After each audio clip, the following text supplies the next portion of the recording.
Foodies, welcome back to my channel. આજે આપણે અમદાવાદના ફેમસ એવા ભરેલા ટામેટાના ભજીયા બનાવીશું। તો ચાલો આપણે ભરેલા ટામેટાના ભજીયા બનાવવા માટે શું સામગ્રી જોઈશે તે જોઈ લઈએ। બેસન, આ રીતના જે નાના ટામેટા આવે છે તે લીધા છે, તમે રેગ્યુલર ટામેટા પણ લઈ શકો।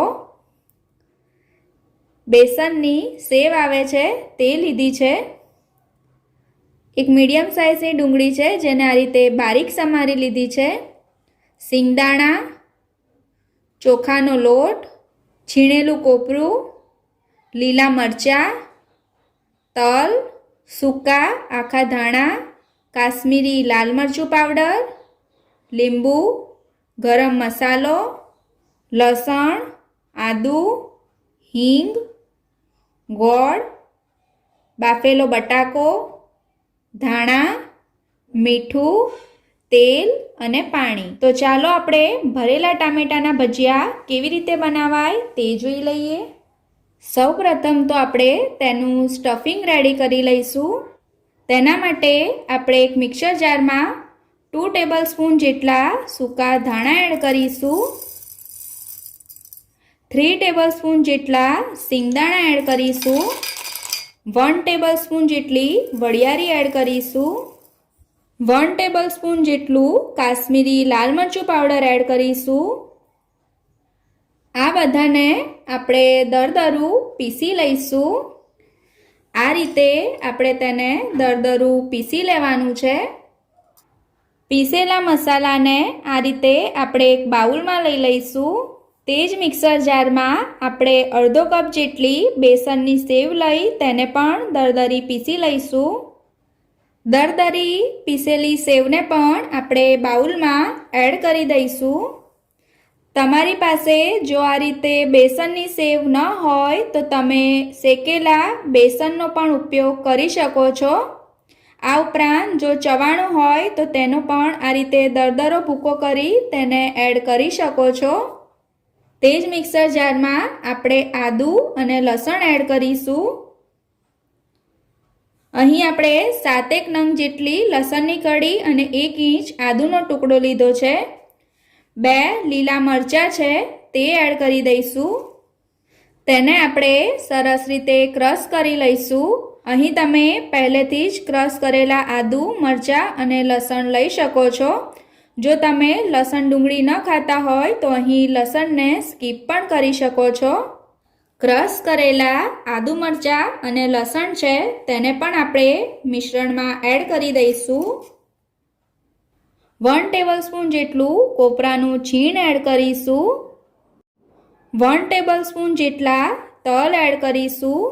અહીં આપણે કોપરાનું છીણ અને તલને પીસતી વખતે નથી લીધા, કારણ કે જો આપણે તેને પીસતી વખતે એડ કરીશું તો તે અંદર પીસાઈ જશે। 1 ટેબલસ્પૂન જેટલો ગરમ મસાલો એડ કરીશું। ડુંગળી એડ કરીશું। 1 ટેબલસ્પૂન જેટલો ગોળ એડ કરીશું। 2 ટેબલસ્પૂન જેટલા લીલા ધાણા એડ કરીશું। 1 ટેબલસ્પૂન જેટલો લીંબુનો રસ એડ કરીશું। સ્વાદ અનુસાર મીઠું એડ કરીશું। સરખી રીતે બધું મિક્સ કરી લઈશું। મિક્સ કર્યા બાદ બાફીને મેશ કરેલા બટાકા છે તે એડ કરીશું। અહીં આપણે એક મીડિયમ સાઇઝનો બટાકો લીધો છે, તેને આપણે આ રીતે હાથની મદદથી મિક્સ કરી લઈશું।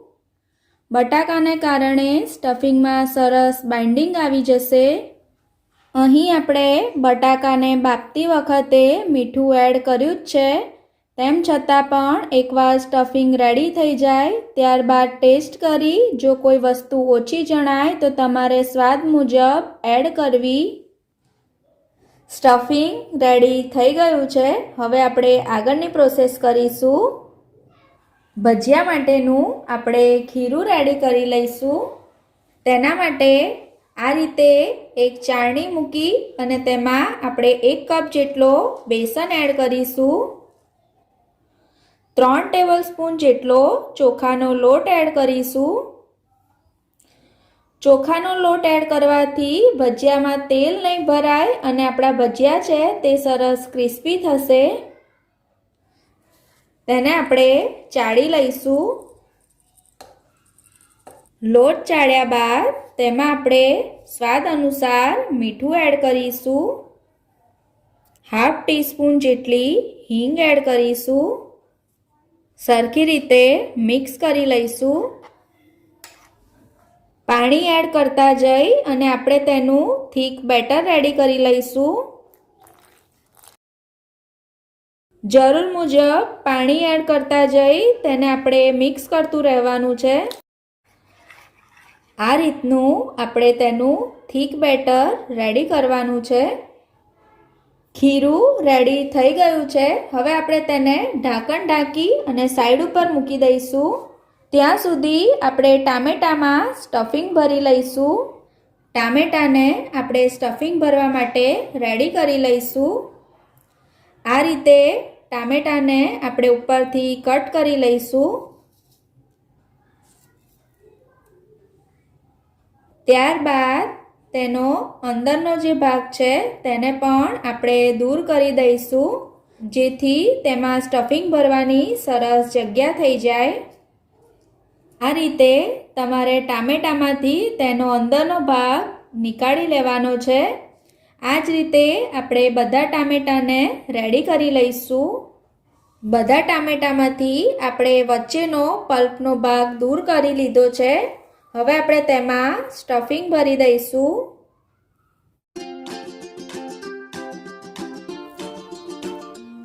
આ રીતે પ્રેસ કરતા જઈ અને આપણે તેમાં સ્ટફિંગ ભરી લેવાનું છે.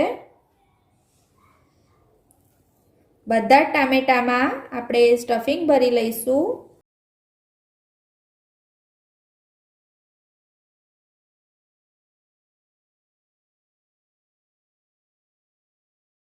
બધા ટામેટા સરસ સ્ટફ કરી લીધા છે.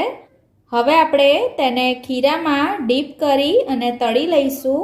તેમાં આપણે 1/4 ટીસ્પૂન જેટલો ખાવાનો સોડા એડ કરીશું. તેની ઉપર આપણે હાફ ટીસ્પૂન જેટલો લીંબુનો રસ એડ કરીશું.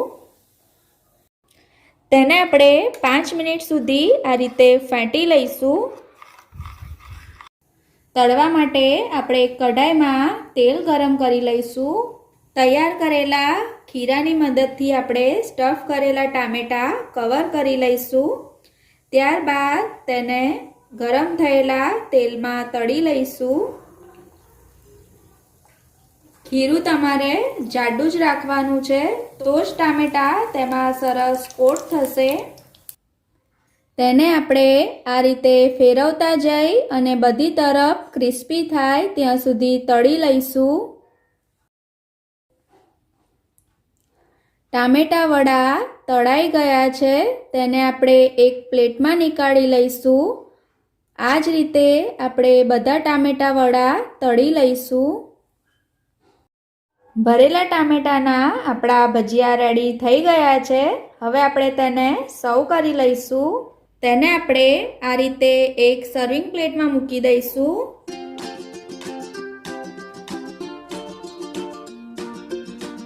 તેમાં આપણે આ રીતે કટ કરેલા ટામેટા ભજીયા મૂકીશું. તેને આપણે લસણની ચટણી સાથે સર્વ કરીશું.